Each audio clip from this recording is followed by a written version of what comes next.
Ketika salah satu wanita ini menoleh ke belakang, ia melihat sosok Palasik yang bertengger di atas pohon besar. Tentu saja wanita ini sangat ketakutan. Ia pun lantas berlari meninggalkan temannya tanpa berkata apapun. Sementara wanita ini terus mencium bau amis. Ia pun melihat ke sana kemari hingga akhirnya wanita ini juga melihat sosok Palasik yang masih bertengger di atas pohon. Wanita ini refleks melemparkan bawaannya lalu berlari mengejar ke arah temannya.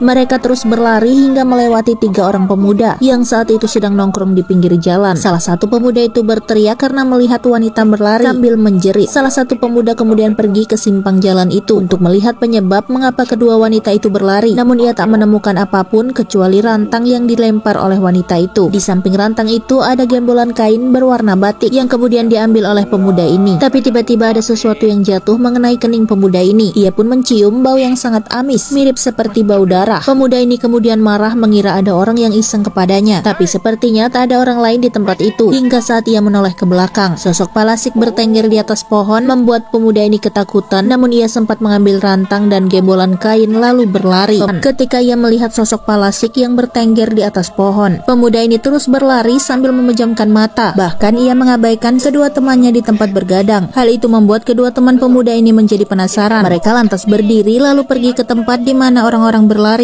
dan berusaha mencari penyebab ada apa di tempat itu. Namun setelah lama berdiri mereka tak melihat apapun. Tapi tiba-tiba salah satu dari mereka mencium bau amis. Pria ini pun menoleh ke belakang dan ia terlihat ketakutan. Ternyata mereka melihat sosok Kuyang yang baru saja muncul bertengger di dekat pohon besar yang ada di simpang jalan itu. Seketika mereka pun berlari tanpa basa-basi untuk menyelamatkan diri. Sementara itu pemuda pertama tadi sampai di tengah sawah. Ia pun baru sadar dengan kain gembolan yang dibawanya dari tadi. Melihatnya sangat mirip dengan Palasik, ia lantas membuang dan berlari. Di belakangnya ada seorang kakek tua yang sedang memeriksa sawah. Ia pun mendekati gembolan yang dibuang oleh pemuda itu. Dengan hati-hati si kakek memeriksa. Karena penasaran, ia kemudian mengambil gembolan itu yang ternyata hanya kain biasa. Si kakek ini pun turut merasa heran apa yang sebenarnya terjadi. Mengapa pemuda itu berlari lalu kemudian membuang gembolannya. Sementara itu gadis pertama tadi berlari hingga ia pun sampai di rumah sepupunya, di mana sepupunya itu adalah seorang ahli majelis yang bertanggung jawab atas keamanan desa. Wanita ini kemudian mempertanyakan mengapa ia tidak memasang lampu di simpang jalan itu sehingga membuat jalan menjadi sangat gelap. Tapi pembicaraan mereka belum selesai, tiba-tiba Palasik muncul di hadapan mereka berdua. Seketika mereka berdua pun jatuh dan tak sadarkan diri. Di waktu yang sama, seorang wanita bernama Makiyah. Entah ia baru saja pulang dari mana. Makiyah sepertinya sedang membetulkan urat kepalanya, entah karena kram atau terkilir. Sementara itu di tempat berbeda, Makiyah dan seorang wanita sedang berebut ari-ari dari seorang wanita yang baru saja melahirkan. Namun ternyata semua itu hanya mimpi wanita ini saja. Wanita ini akrab disapa Mak Teh. Sebangun dari tidur, ia lantas mendatangi kamar putranya, yang mana putranya itu tadi malam baru saja melihat penampakan Palasik. Hingga pagi hari, putranya itu terus mengerang seperti seorang yang selalu ketakutan, ditambah seluruh wajahnya penuh darah. Namun ibunya tak percaya bahwa anaknya melihat sosok Palasik. Tapi ternyata ketika di balai desa, semua warga justru sedang asik membahas tentang kemunculan Palasik yang meresahkan itu. Sementara di tempat lain, seorang gadis bernama Fatimah dikejutkan dengan kemunculan bibinya yang aneh, di mana bibinya bernama Makiyah itu seperti orang yang kesurupan dan tak mau bicara sedikit pun kepada keponakannya. Singkat cerita, seorang bidan desa mendatangi rumah Makiyah. Ia ingin menanyakan beberapa obat herbal kepada Makiyah. Namun setelah memanggil-manggil, Makiyah tak kunjung keluar. Bidan ini terus memanggil Makiyah hingga sampailah ia di dapur. Bidan ini curiga melihat asap mengepul dan ternyata si wanita cantik ini lagi asik pargoy di dalam rumahnya. Tapi ia tidak sedang membuat konten video. Lelah mengintip cewek ini pargoy, bidan ini memutuskan pergi. Tapi ia justru terkejut karena melihat sosok wanita itu sudah berada di belakangnya. Lalu siapakah yang tadi lagi asik pargoy? Bidan ini tak mau pusing, ia pun bergegas pergi. Di tengah perjalanan, bidan itu bertemu dengan Mak Teh. Ia pun langsung saja menceritakan apa yang baru saja dilihatnya, di mana Makiyah sedang berjoget seperti melakukan ritual aneh. Untuk membuktikan kebenaran perkataan si bidan, Mak Teh langsung mendatangi rumah Makiyah. Tak lama kemudian Makiyah membuka pintu rumahnya. Ia pun segera keluar dengan wajah yang sinis. Mak Teh mengatakan bahwa ia ingin berbicara serius kepada Makiyah. Namun wajah Makiyah terlihat kesal lalu menutup pintu rumahnya. Tentu saja hal itu membuat Mak Teh sangat kecewa dan merasa Makiyah sangat aneh. Pada suatu malam di sebuah kedai kopi, tampak beberapa pengunjung sedang asik nongkrong. Tapi tiba-tiba seorang bapak melihat penampakan Palasik. Ia tak mau sendirian lalu memanggil rekan-rekannya dan menunjukkan bagaimana wajah Palasik itu di depan mereka. Saat mereka bertiga melihat wujud Palasik itu, mereka pun sejenak terdiam. Kemunculan sosok Palasik membuat ketiga orang pria ini sangat ketakutan.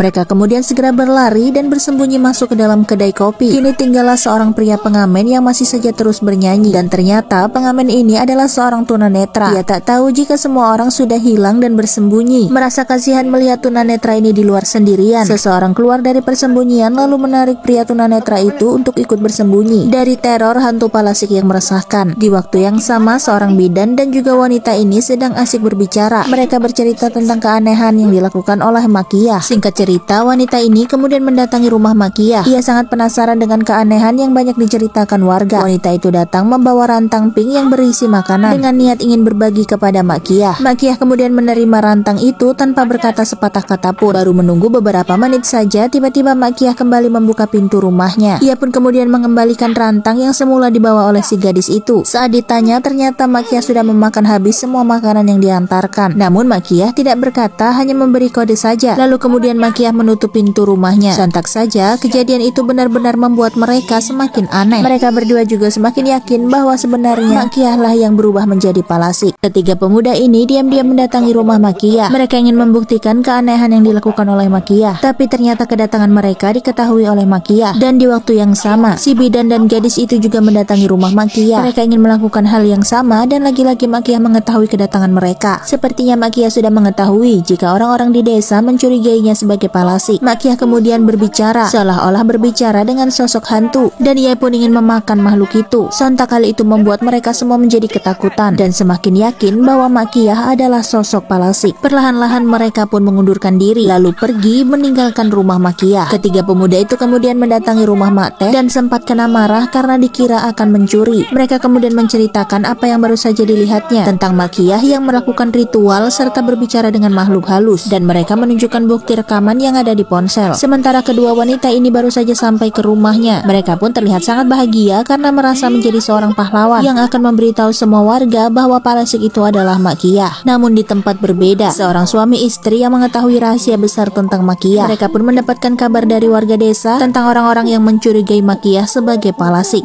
Ketika suaminya datang, wanita ini sudah melahirkan seorang bayi yang sangat lucu. Mak Teh mengira bahwa ari-ari bayi itu masih berada di dalam perut. Ia pun kemudian mencoba untuk mencari ari-ari itu. Namun ternyata ari-ari itu sudah tidak ada lagi di dalam perut wanita ini. Wanita ini pun tak berbicara apa-apa dan hanya bisa menangis saja. Mak Teh khawatir jika ari-ari bayi itu menghilang karena wanita ini melahirkan sebelum mereka datang. Mak Teh kemudian memanggil suaminya dan memintanya untuk pergi ke rumah Ustaz. Tapi tiba-tiba Mak Teh mendengar suara aneh di bawah rumah mereka. Mak Teh curiga ada sesuatu yang tak beres. Ia kemudian memberikan bayi itu lalu memeriksa ke bawah. Alangkah terkejutnya Mak Teh ketika melihat sosok Makiyah. Ditambah lagi ia sedang kebingungan, seperti mencari sesuatu yang hilang. Di saat itu juga Makiyah sedang membawa sebuah ember kecil dan terlihat mencurigakan. Mak Teh yang terkejut langsung berteriak, dan ketika Makiyah menoleh, terlihat mulut Makiyah penuh dengan darah sambil membawa mangkok kecil berisi ari-ari bayi itu. Mak Teh mengira Makiyah memakan ari-ari bayi, tapi sepasang suami istri ini mengetahui rahasia yang sesungguhnya. Mereka pun berencana untuk kembali ke desa menjelaskan semuanya. Sementara itu warga desa yang geram dengan kemunculan Palasik berbondong-bondong mendatangi rumah Makiyah dengan bukti yang mereka bawa. Mereka semua mendatangi rumah Makiyah untuk membuktikan kebenaran bahwa Makiyah adalah seorang Palasik. Ternyata pada zaman dahulu Makiyah dan Mak Teh adalah dua orang sahabat. Mereka berdua sangat akrab. Bahkan mereka berdua pun dinikahi dengan seorang pria yang sama. Mereka hidup bahagia berdampingan, akur dan tak pernah bertengkar. Namun saat ini mereka berdua tak lagi seakrab dulu. Hal itu dikarenakan sikap Makiyah yang berubah. Lalu tak lama kemudian datanglah seorang wanita sambil membawa bingkisan lalu diberikan kepada Makiyah. Makiyah kemudian mengambil bingkisan itu lalu membelakangi seluruh warga. Makiyah tampak mengambil isi bingkisan itu lalu kemudian membuang kulitnya. Setelah itu barulah Makiyah mau tersenyum. Semua orang terlihat semakin aneh dengan kelakuan Makiyah. Makiyah kemudian tertawa sambil menunjukkan giginya. Ternyata Makiyah baru saja menggunakan gigi palsu, dan itulah alasannya mengapa selama ini ia selalu menghindar dari para warga dan lebih memilih berdiam di rumah sebab ia malu tak punya gigi. Lalu menyuruh keponakannya untuk memesan gigi palsu di sebuah rumah sakit. Seorang wanita terlihat kesal tatkala melihat seekor kambing memakan bunga kesayangannya. Tapi tiba-tiba wanita ini bersin lalu gigi palsunya pun terlepas. Dan sialnya gigi palsunya itu justru dimakan oleh kambing. Itulah kejadian yang sebenarnya dialami oleh Makiyah, sehingga membuatnya malu kepada semua orang dan tak mau bertemu serta berbicara. Bagaimana tidak, sebab gigi bagian atasnya hilang. Namun Makiyah mengatakan bukan hanya itu saja, tetapi ada lagi cerita tentang hilangnya gigi Makiyah yang bagian bawah. Belum sempat Makiyah bercerita, Mak Teh kemudian memotong omongan Makiyah dan mengatakan lalu siapa sebenarnya Palasik itu. Namun tiba-tiba datanglah seorang bapak-bapak dari kota. Dia adalah seseorang yang waktu itu ditolong oleh Makiyah ketika istrinya melahirkan. Ternyata Makiyah lebih dulu berada di sana sebelum Mak Teh akhirnya datang. Namun ada sebuah kejadian di saat wanita ini kesakitan. Ia tak sengaja menendang wajah Makiyah hingga membuat gigi bagian bawahnya terlepas. Lalu setelah bayi kecil itu terlahir, Makiyah segera mengambil ari-ari bayi itu dan menguburkannya. Namun saat itu Mak Teh justru melihat Makiyah mencari gigi palsunya yang lepas sebelum menguburkan ari-ari. Mak Teh kemudian meminta maaf dan membuat Makiyah tertawa. Kesalahpahaman itu pun akhirnya selesai. Tapi seorang wanita justru kesal karena mendengar cerita yang tak masuk akal, sebab mereka datang ingin mencari tahu tentang Palasik. Dan tak lama kemudian datanglah sesosok pria aneh. Pria ini mendatangi kerumunan orang-orang yang ada di rumah Makiyah. Semua orang tertegun melihat pria itu. Ditambah lagi pria itu bernyanyi tak jelas. Tapi berbeda dengan Makiyah yang terlihat bahagia melihat kehadiran pria ini. Ternyata pria ini adalah cinta pertama Makiyah. Ia datang untuk menjumpai Makiyah dan mengajaknya berjuang menangkap Kuyang. Namun Mak Teh terlihat kesal dan menduga pria itu mengetahui siapa Kuyang sebenarnya. Pria ini mengatakan bahwa Kuyang itu adalah Pealawa, sosok orang dari jauh yang memang menjadi Kuyang untuk menakuti warga. Dan ternyata saat ini Kuyang itu ada di sekitar mereka, muncul secara tiba-tiba di atap rumah Makiyah. Semua orang yang melihat Kuyang pun berhamburan pergi dari rumah Makiyah. Kini tinggallah Makiyah dan pria aneh itu. Mereka pun kemudian bekerja sama untuk menghentikan teror Kuyang. Ternyata pria ini juga seorang pemburu Kuyang yang mengejar Kuyang dari desa ke desa untuk menguji kekuatannya. Tak hanya mendapatkan cintanya dari Makiyah, pria aneh itu akhirnya bisa mengusir Kuyang dari desa mereka. Dan desa itu pun akhirnya aman dari teror Kuyang yang mengerikan. Film pun selesai.